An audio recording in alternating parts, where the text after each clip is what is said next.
There's a quote that you said, Finian, that I think really speaks to this point before we pivot into the crash. And again, this series is called Burn the Ships.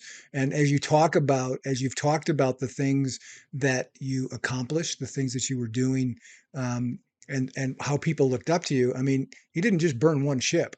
There were a lot of ships that were floating that you had going that were a lot of different ships sailing under different flags.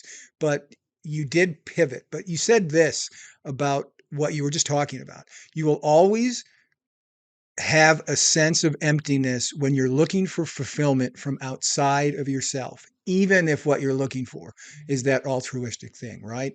That seemed to be, it came to a point that you could no longer live unriven by having that perspective, right? You're so right, Gary. What actually was the most interesting point about my sort of pre-crucible moment was I was living a life of intentionality. I had a very clear vision. I'd achieved it. I just sold my second company. I was financially independent. I was married.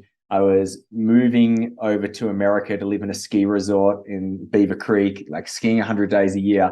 And to top it even off, I'd been recognized as a philanthropist, and I was doing a documentary with National Geographic about supporting. I was in Bulgaria, and I had to find a project.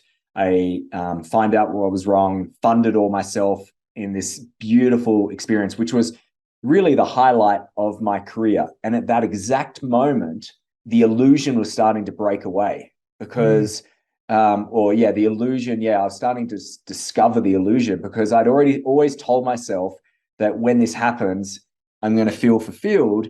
And in the exact moment I achieved everything in my life vision, pretty much, like obviously there was more things I could have been open to, but I had the foundations.